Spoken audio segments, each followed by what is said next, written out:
Hello everyone, this is Direwolf20 and welcome to episode 74 of Direwolf20's Let's Play of Minecraft 1.21, where I finished building my pretty big reactor. I mean, it's not ridiculous, but it is a 9x9x9. So, I thought that was kind of very dire-ish to make a 9x9 reactor, but also should be pretty big. Our plan today is to fill it up with uranium, and then turn it on and see how crazy it gets. So I'm going to get a bunch of uranium because I have no idea how much this is going to take, and then we're going to see what happens. So 1, 2, 3, 4, 5, 6, 7 stacks. I don't think that was even full, halfway full. 8, 9, 10, 11, 12, 13, 14, 15, 16, 17, 18 stacks, and we're still going. 19, 20, 21, 22. All right, 21 and a half stacks of uranium to fill this thing all the way up. Boy, oh boy, that was cool. All right, so we turn it on and see what we get? The answer is yes. So we're going to wind up in total burning through about 2 millibuckets per tick, which would be 40 millibuckets per second. Why does that feel slow to me? I thought that would be faster. Now, granted, we're getting like almost 50,000 FE per tick, so that's cool. And I should probably... So look, we already got a cyanide ingot, so that's nifty. I was hoping for a little bit faster.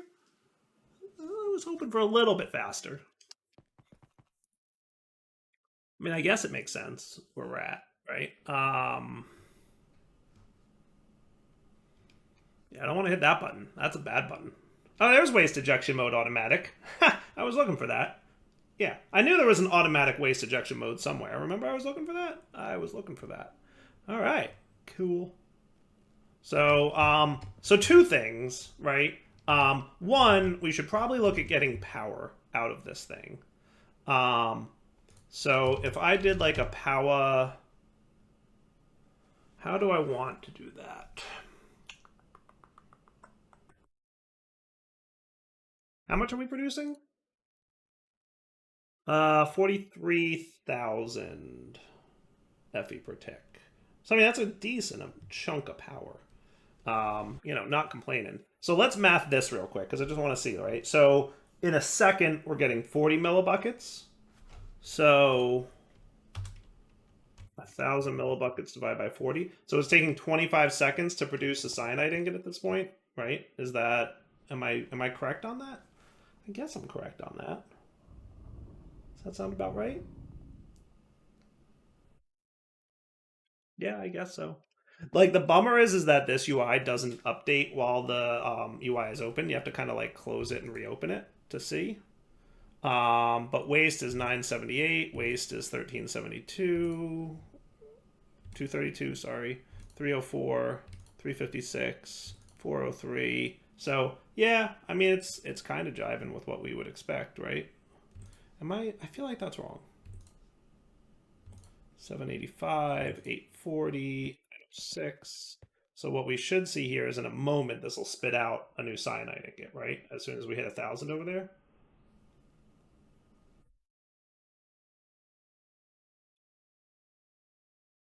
Spec.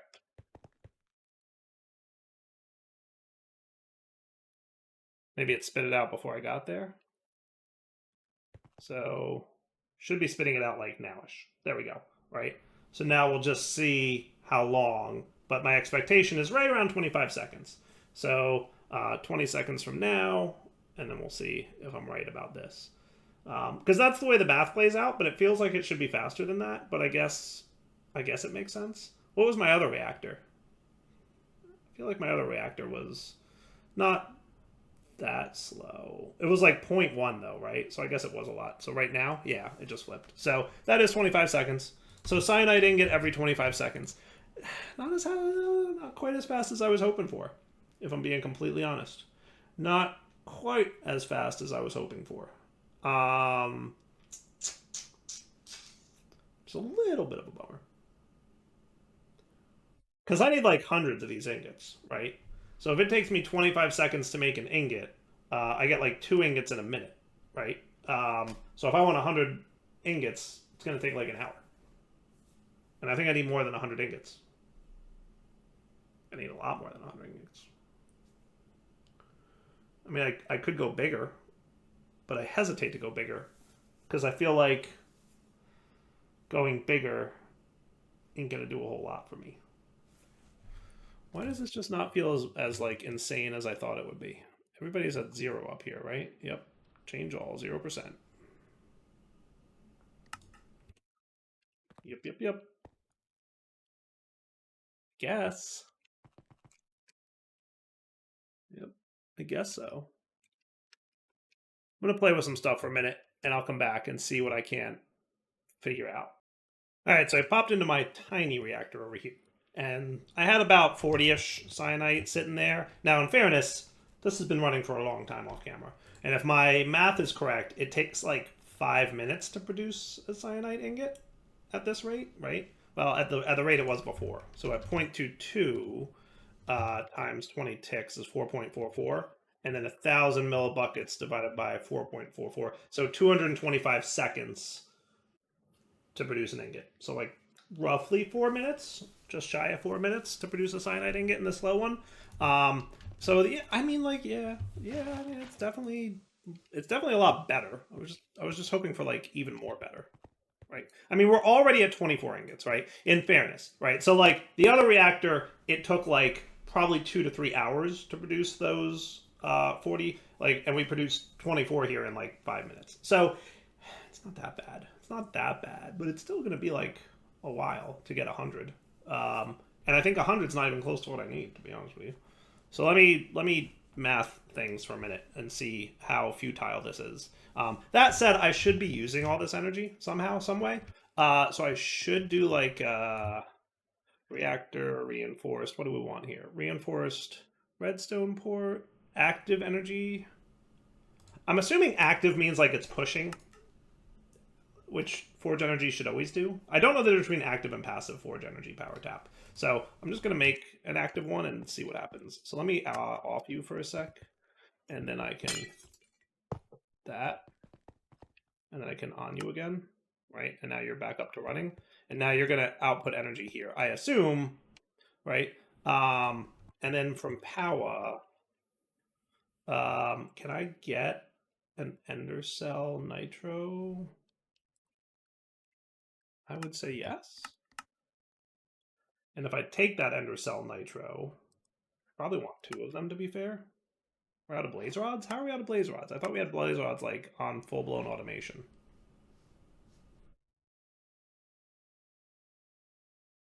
No way we're out of blaze rods, right?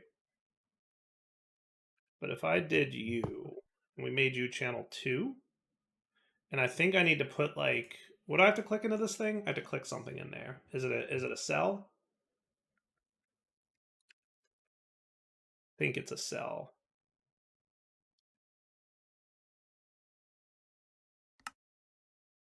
How are we out of blaze rods? Can someone explain? We had that on full-blown automation mode. Are you broken, automation guy? What you got going on here?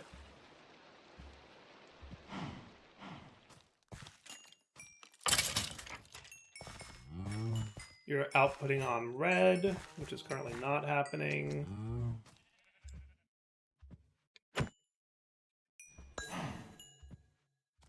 Oh, hello. You know what I bet it is? I bet it's the player being nearby thing. So yeah, I bet that's what it is. Real quick, I'm looking at apotheosis spawners. What's the thing that means, ignores this player does not need a nearby. Yeah, so we've got nether stars now, so I should have no problem doing that. So now he doesn't actually need, players nearby in order for Blaze's things to work, right? So if I wanted a power energy cell nitro, we'll get it there. You know what I'm going to do? I'm going to do a niotic. That'll be 100 million, and that should be sufficient, right? So hopefully that won't be too bad. And then, so what I'm thinking is, if we came down here,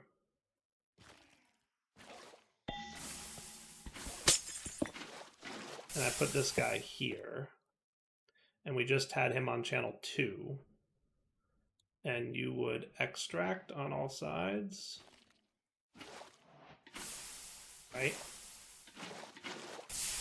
And then you on the facing south face. What direction am I looking? Facing north. Yeah, so I assume that's south is that, right? So you would be set to receive on the back only. Is that cool?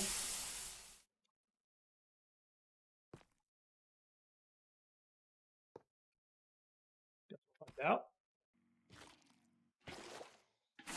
So if I click you in there, sweet.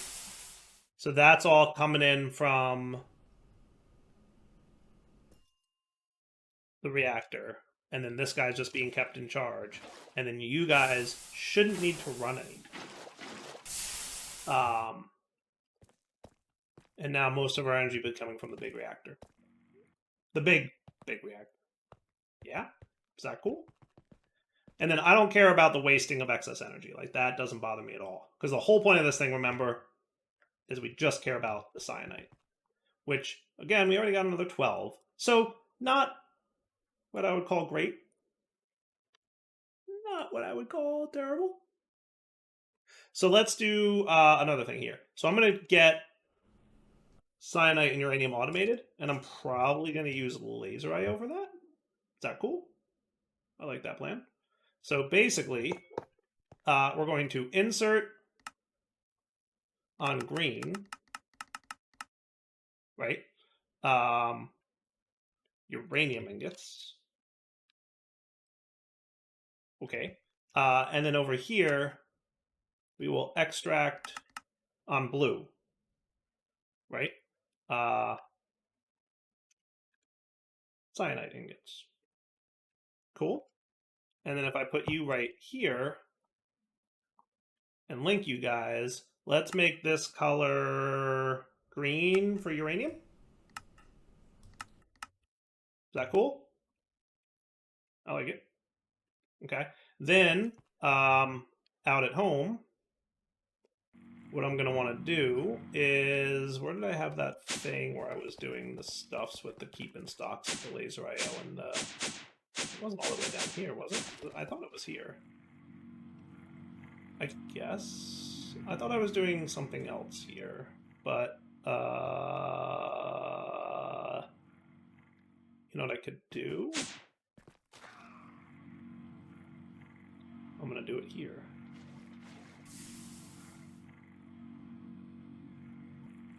Eight, right? So I can move you and do that.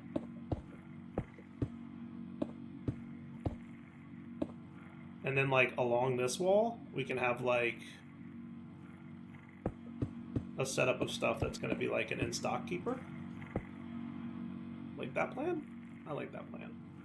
Right? Actually, so we'll do interface. Just not an extended one, a basic one.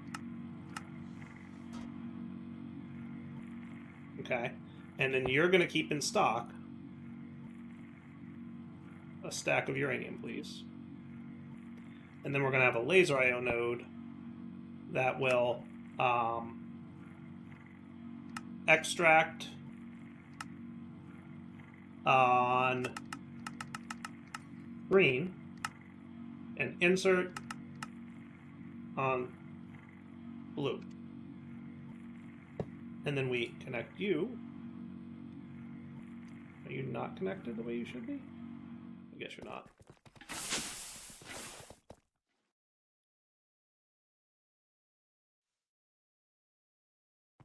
Cool, right? So you're, this guy, by the way, should be an extract, right? So now he will keep this guy filled up with uranium from the A system, and he will extract all the cyanide as soon as it gets produced. Is that cool? So we should see that. There it goes. Did you see it? Did you see the little particle? That was my cyanide going up. So we're at 94 cyanide already. So yeah, I mean, not great, not terrible. I have to decide if that's going to be sufficient, because I think we need a lot of cyanide. I might be wrong. We'll find out. I guess we could start working on the... I don't even know if I need to work on the turbine. I kind of want to work on the energy cell first. And for that, remind me, reactor energy core dude, magnetite, this thing, was made from plutonium. Okay, so I don't think we need a ton of this, right? We need, every energy cell needs a block of it, so we need 9 per cell. So if I was going to do a 3x3 internal, I think the internals of the energy cores are energizer casings, right? So all the energizer stuff doesn't need magnetite. It's only the core that does. So if I wanted a 3x3x3 of it, right?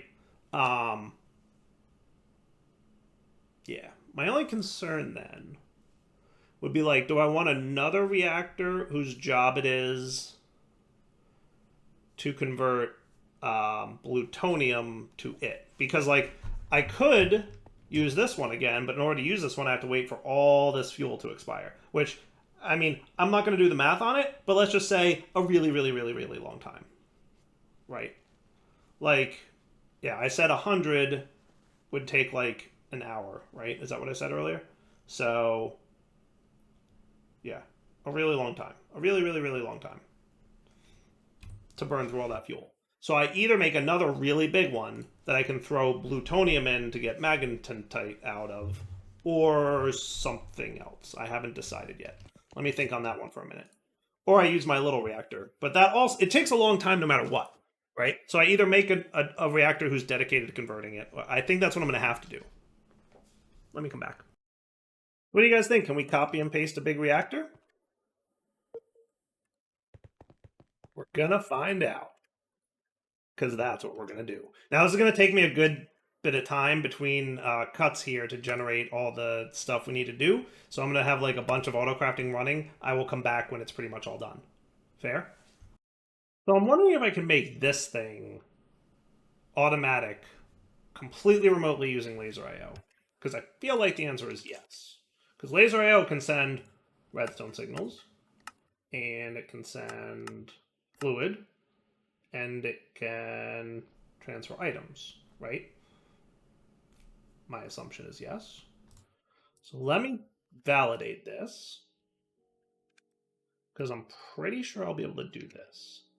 So basically what we're going to want to do is, first off, we're going to need a breaker.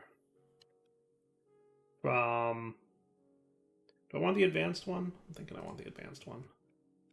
Yeah, let's get an advanced one. And I'm going to want a new one of these, but I'm going to temporarily use this. But I'm definitely going to use... so I probably want instant break on. I want drops teleporter on. I'm going to turn off these modes, right? Although, in fairness, ore miner might be... Yeah, that could be cool. I did ore miner. That I like the idea of. Okay. So I could probably actually use just a simple breaker, to be fair. Yes, I think I can do this with just a simple breaker. And I'm going to, well, so the thing is I want to be able to charge the tool, right? So because I'm going to be charging the tool, I think I should use the advanced breaker just for the auto charging of the tool capabilities that it has, right? Okay, so here's what I'm going to do. Here's what I'm going to do. I'm going to throw in Blazing Gate Dude on you, and you're going to zoop, charge it up, right? You are going to break whatever block is sitting in front of that spot. Okay? And that should be cool. Okay? And then you, when I push the button, need more time fluid.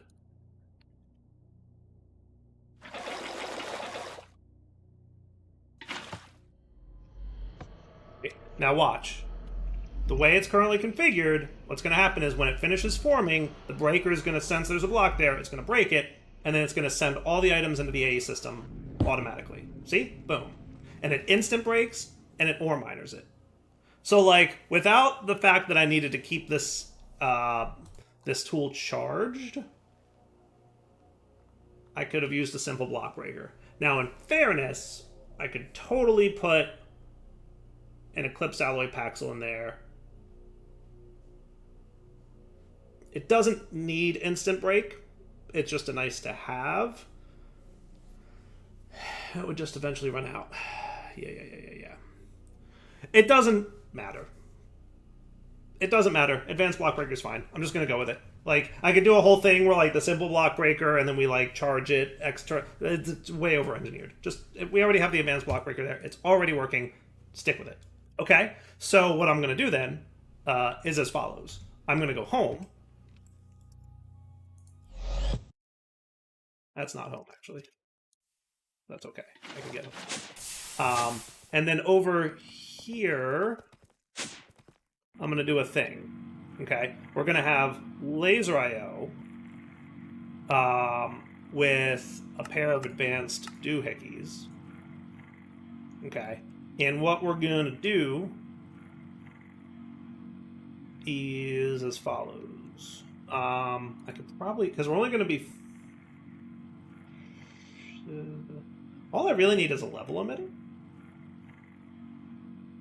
And I need to keep in stock fluids, because we have to do time fluid transfer. So we need fluids and redstone to go to the paradox machine, right? And then we're also going to need time crystals, because we're going to need a dropper, an advanced dropper, to drop remotely. Cool? So, yes. That's what we're going to have to set up. So we're going to want to, I'm just, for the sake of doing it this way, right? I'm going to do an interface. Okay, ME interface, go. While we're at it, we should probably get a simple dropper.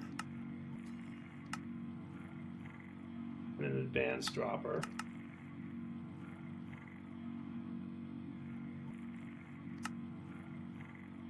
And then a collector.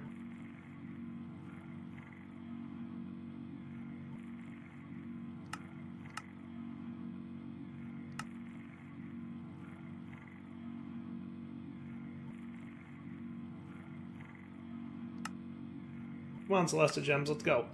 It's taking you so long. There they are. Cool. Okay, so you're going to then have your interface will sit here. Okay, and you're going to keep in stock time crystals and time fluid. I want a bucket's worth in stock at all times. Okay, and your laser IO setup will be... what color do I want you to be? How about yellowish? How about that? Or RNG for iron, right? And on the east side, you're going to extract fluids on the green channel. Okay? And you're going to extract items. And we can do one at a time on the green channel. Okay? And then on the downside, I want you to input redstone signal on the green channel. Cable. And then I want level emitters.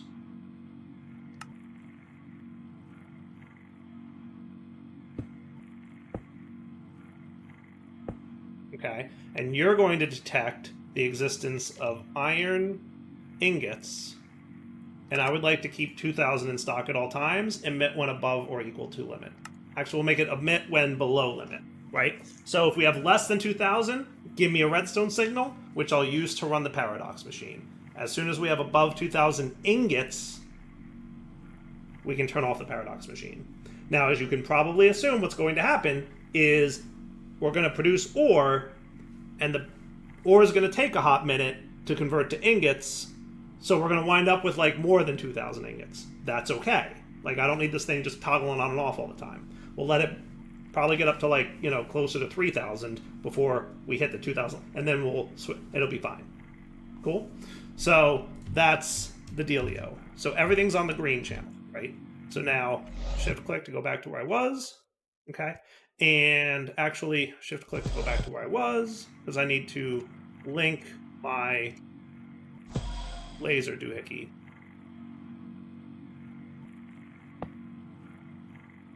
So you are going to be bound to you. Okay. Shift click to go back to where I was. Okay. And then laser IO. Need to borrow you for a minute, please.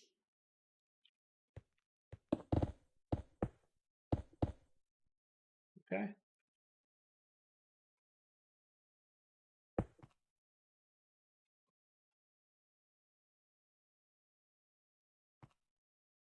You go back here. I'm going to make a dedicated tool for that in a minute. In a minute. Not yet. Right. I'm going to move you to here. I don't even need you on instant break because I really don't care about that. Okay. And then we're going to have you doing that and that. And then you're going to link to the orange, and then you're going to connect to there. And then you're going to insert a green redstone signal, because I assume that we have less than 2,000 iron ingots, correct? Cool. So what I want to do, first I want to have a filter of time fluid. And I would like you to keep 8 buckets in stock. Okay. Now if I change this to the green channel, he'll fill up to 8 buckets. Is that super cool? The answer is yes, Dr. Wolf. That is super cool. Okay. And then I can set you to high, right? Which, you know, it ran because we cycled through ignored, right? But he's keeping his fluid in stock. And then you're going to break as soon as those guys place. And I actually kind of like it not being instant break because it'll slow down the production of the iron a little bit. So I like that. It actually makes it take longer to produce the iron, which gives us time to start processing the raw iron into iron ingots, right? So that's cool. Okay. So now what I need to do is get my dropper aligned with a collector. Okay. So you're going to allow list time crystals. Okay. And let's align you.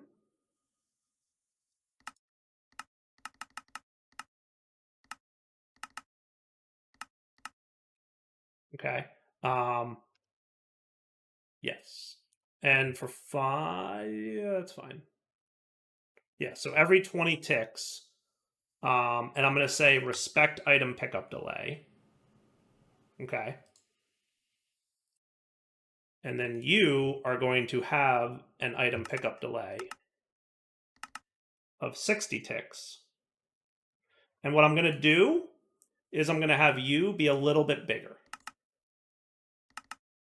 And the reason I want this area of effect to be a little bit bigger is I imagine a scenario where the time crystal is sitting here, and then 1 second later it finishes placing, and the time crystal is now sitting on top of the iron, right? Because it gets pushed by Minecraft physics, right? I might have the pickup delay be shorter, because it should be pretty quick.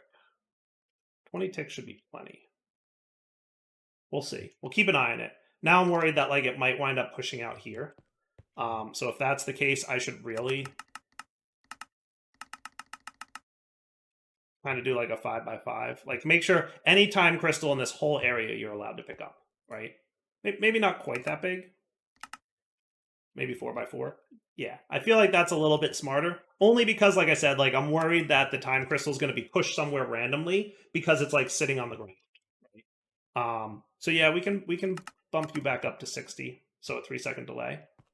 That's perfectly valid. And then I'm probably going to change the nitro gate here and make cables underneath, but we'll deal with that in a sec. So maybe do that now.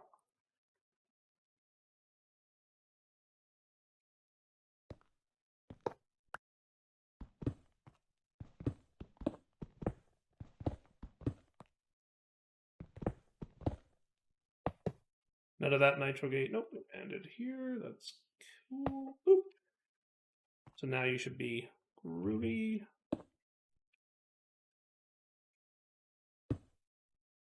Cool. All right, so now for the dropper,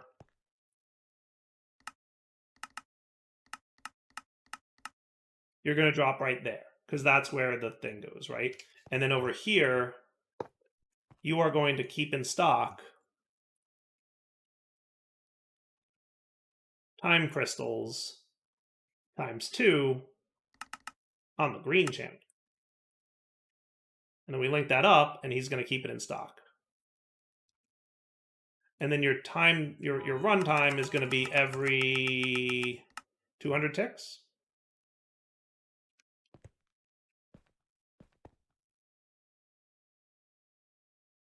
Right.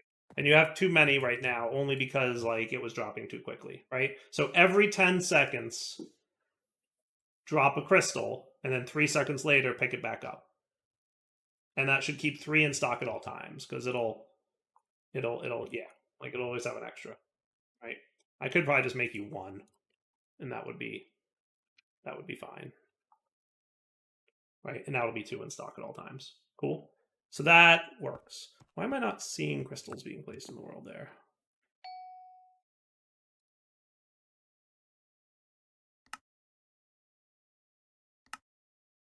Oh, there it is. Yep, beautiful. I think it might have just been hard to see, right?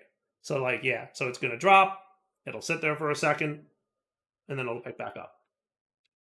Cool. So now I can put my redstone control here, output on the green channel, and it's running because we have less than 2,000 iron. Right? We have 1428 iron.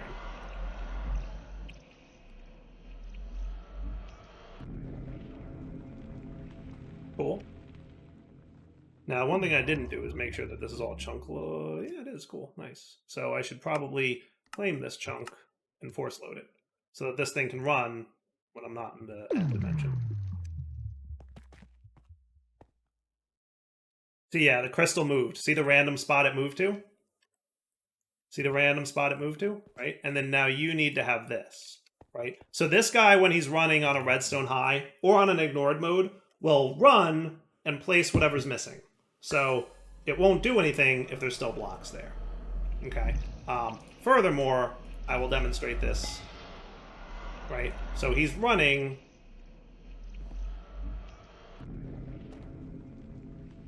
If I break just this block, he's going to replace just that block. Okay?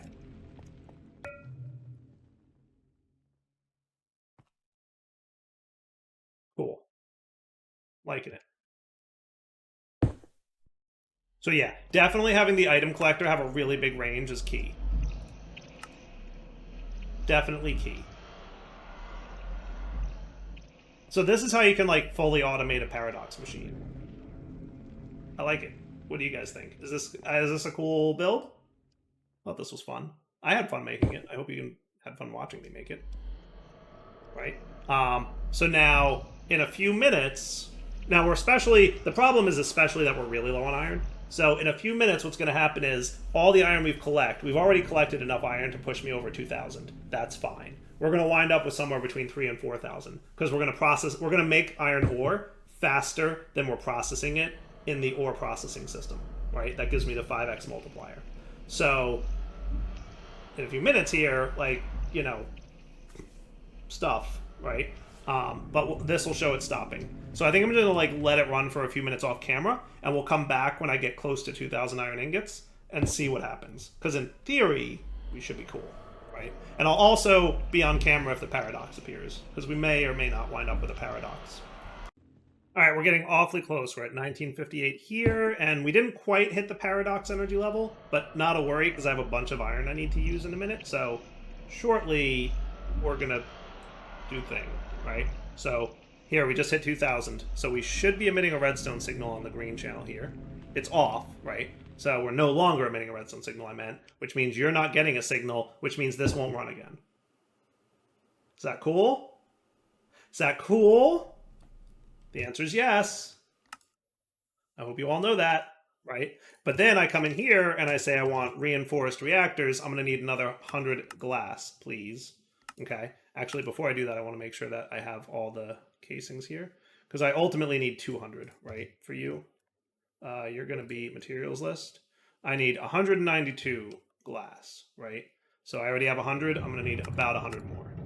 So as soon as I hit that button, we're going to use up some iron. And guess who's running again? Because we're low on iron. Right? Wow, that used a lot of iron. Holy cow, was that a lot of iron. Because it needs both iron ingots and iron blocks. Right? Because these guys, like the glass, uses iron blocks and steel. So, like, this is going to run a whole bunch. Right? And then we should see the paradox logic work. Right? So what'll happen is we'll see this in like a minute. So I'm going to wait for it, because I think it's the next run that will get the paradox. Right? Now, remember, the machine can't generate ores while a paradox exists. So it's gonna place. We'll see how quickly the crystal happens to drop, but like the paradox machine can't run while there's a paradox. Okay. Cool. So we handled it just fine. Paradox elimination automation working perfectly. Loving it. So the only thing I need to do now is make like a dedicated Eclipse alloy paxel for this. So I'm not even going to get a paxel. I'm going to get probably a Celestigem pickaxe and put a couple, and we should be cool, right? So how about we wrap up the episode here? I can do this part off camera. All that I really need is the fortune, because that's like the most important part of this automation, is having the high level of fortune. So we'll come back next episode. I will have made all the things I need for the next big reactor. We'll make another hyperbox. We'll copy and paste the big reactor into it, and then we'll check things out. Does that sound coolish? I hope so, because that's pretty much what we're doing. For now, Del20 signing off. Hope you guys enjoyed the episode. Take it easy.